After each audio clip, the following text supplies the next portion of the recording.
Hello and welcome दोस्तों। इस video में हम बात करने वाले हैं कि निफ्टी में हमारा क्या व्यू होगा मंडे के लिए। अगर बैकग्राउंड में कोई आवाज आ रही हो तो उसके लिए सॉरी, क्योंकि बगल में एक इवेंट चल रहा है। तो मंडे के लिए हमारा क्या व्यू होगा निफ्टी में, सेंसेक्स में, और जो भी ग्लोबली टेंशन चल रही है यूएस और टैरिफ जो 500% बातें हो रही है, क्या वो सच में होने वाला है? यूएस की जो सुप्रीम कोर्ट है वो क्या बोला है? इन सब सारी चीजों पे हम बात करेंगे और हमारा लेवल क्या होगा निफ्टी में, सेंसेक्स में मंडे के लिए। इन सब सारी चीजों को हम देखने वाले हैं, तो प्लीज वीडियो को लाइक और चैनल को सब्सक्राइब कर दें। तो पिछले सप्ताह में क्या हुआ है, सबसे पहले हम उस पर एक नजर डाल लेते हैं। तो मैं बात करूं यहाँ पे, तो स्टेप बाय स्टेप हम समझने की कोशिश करते हैं। यूएस ने बोला था कि वहाँ की जो मैं बात करूं तो अमेरिकी सीनेटर लिंडसे ग्राहम ने कहा था कि डोनाल्ड ट्रंप ने सैंक्शनिंग रसिया एक्ट को समर्थन दे दिया है। मतलब कि इस एक्ट अगर आ जाएगा ना तो क्या होगा कि जो लोग रूस से तेल, गैस, यूरेनियम चीजें खरीदते हैं, इन सब चीज उस पे हम 500% का टैरिफ लगा देंगे। और टारगेट में देश का नाम जो है वो भारत, चीन और ब्राजील को वो जानबूझकर टारगेट करने के लिए ये ला रहे हैं। ओके, तो रूस की और बताया था कि हम जो ये कर रहे हैं, मतलब अमेरिका ये जो कर रहा है, ये जो सैंक्शनिंग रसिया एक्ट लेकर आएगा 2025, उसमें क्या हुआ कि रूस की जो यूक्रेन युद्ध में फंडिंग को रोकने के लिए, क्योंकि अमेरिका को लगता है कि भारत, चीन, ब्राजील ये सब वहां से तेल खरीदता है, तो रूस को फंडिंग मिल रही है और वो युद्ध को लंबे समय तक लेके जा रहा है। स्टेप 2 में क्या होता है कि भारत पर एक सीधा असर देखने को मिलेगा, क्योंकि रिपोर्ट्स में बताया गया है कि रूस जो है ना, रूस मतलब कि रूस का भारत जो है दूसरा सबसे बड़ा खरीदार है तेल का, क्योंकि भारत की जो रिफाइनरी कंपनियां हैं वहां से सस्ते में तेल खरीदती है और डिस्काउंट में तेल खरीद करके और बेचती है और प्रॉफिट कमाती है। ओके, और अगर ये बिल लागू हो जाता है तो टेक्सटाइल, फार्मा, ऑटो पार्ट्स जैसे भारतीय जो एक्सपोर्ट है वो प्रभावित हो जाएंगे। फिर उसके बाद अमेरिका और भारत ट्रेड डील का विवाद भी आया सामने, क्योंकि अगर आप देखो तो वहाँ के जो क्या नाम लिखा गया है, ल्यूटनिक, वहाँ के जो ल्यूटनिक है, उन्होंने हार्वर्ड ल्यूटनिक ने बयान दिया कि भारत यूएस ट्रेड डील जो है वो तैयार थी, लेकिन क्या हुआ कि पीएम मोदी ने ट्रंप का फोन ही नहीं उठाया, इसीलिए डील रुक गई। So India-US trade deal didn't happen because Modi did not call Trump. Okay? तो ये चीजें इन्होंने बोला, और इस वजह से क्या हुआ कि निफ्टी में आप देखोगे तो 193 पॉइंट की गिरावट हुई है निफ्टी में। और सेंसेक्स की अगर मैं बात करूं तो सेंसेक्स की बात करूं तो करीब 604 पॉइंट की गिरावट हुई है, और निफ्टी में यहाँ पे 193 पॉइंट की गिरावट हुई है। भारत ने इसके विकल्प भी तलाशने शुरू कर दिए हैं। रिपोर्ट्स में बताया गया कि भारत ने इसके विकल्प तलाशने शुरू कर दिए गए हैं। भारत ने वेनेजुएला जैसे देशों से तेल को आयात की संभावना दिखाई है, क्योंकि मकसद ये है कि रूसी तेल पर निर्भरता को कम करना है। हालांकि जो वेनेजुएला तेल है वो रूसी तेलों से महंगा मिलेगा, तो इस वजह से क्या होगा कि अगर भारत ऐसा करता है, वेनेजुएला जैसे देशों से तेल खरीदता है, तो वहां पे भारत के हर साल 9 से 11 अरब डॉलर उसके जो उसका खर्चा बढ़ जाएगा। तो ये रिपोर्ट्स में बताया गया, एक्सपर्ट का ऐसा मानना है।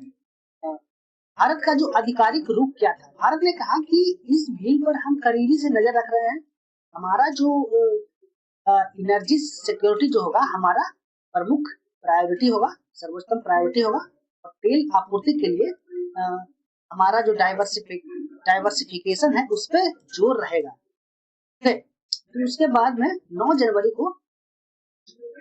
2026 को सुप्रीम कोर्ट ने डोनाल्ड ट्रंप के ग्लोबल टैरिफ पर कोई फैसला नहीं दिया। कोर्ट ने बोला कि कोर्ट ने इसको 14 जनवरी तक टाल दिया है।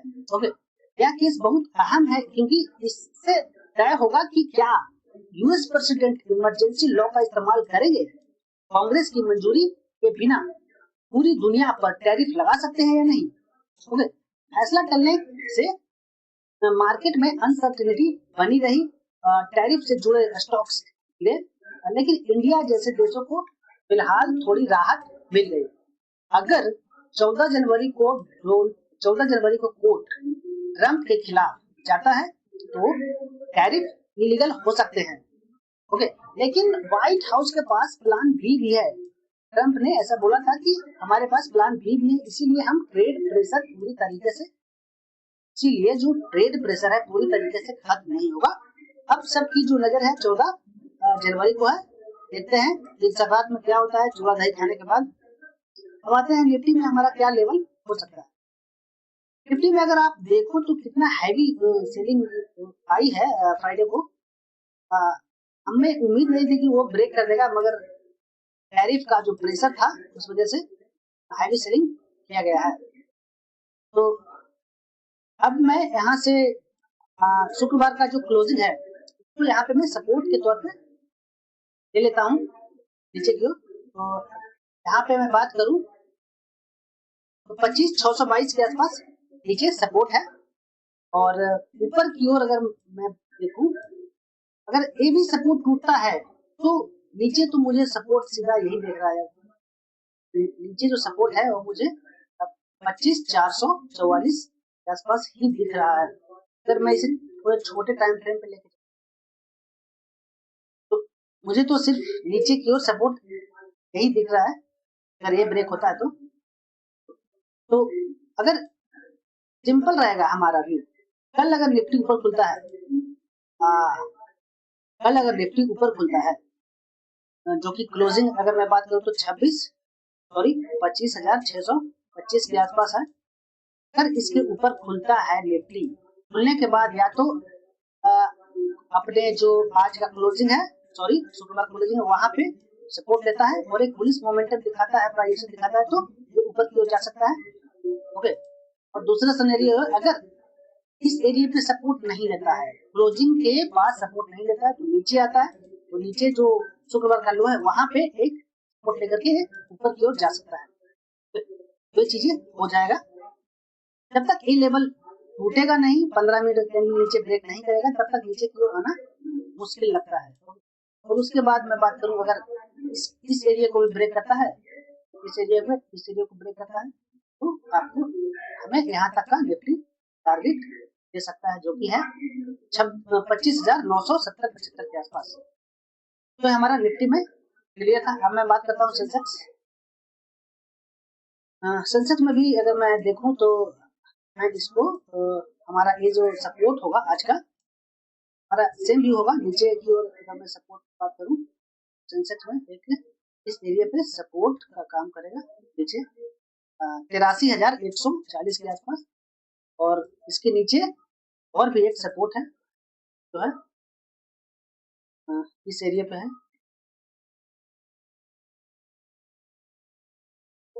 82,630 के आसपास एक सपोर्ट दिख रहा है।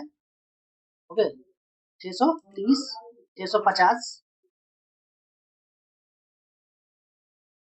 ओके, तो ये चीजें दिख रही है। हमारा इसमें भी सेम व्यू होगा।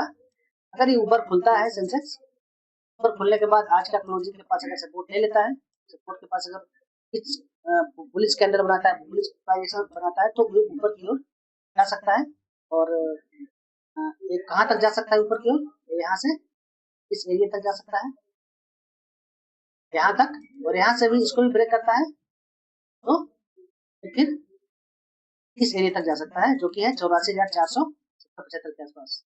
नीचे जब तक 15 मिनट का कैंडल इसके नीचे क्लोज नहीं करता है पूरी तरीके से 83,400 के नीचे, तब तक नीचे की ओर मैं नहीं आने वाला हूँ। ये था हमारा व्यू मंडे के लिए। तो प्लीज चैनल को लाइक और चैनल को सब्सक्राइब और वीडियो को लाइक कर दें।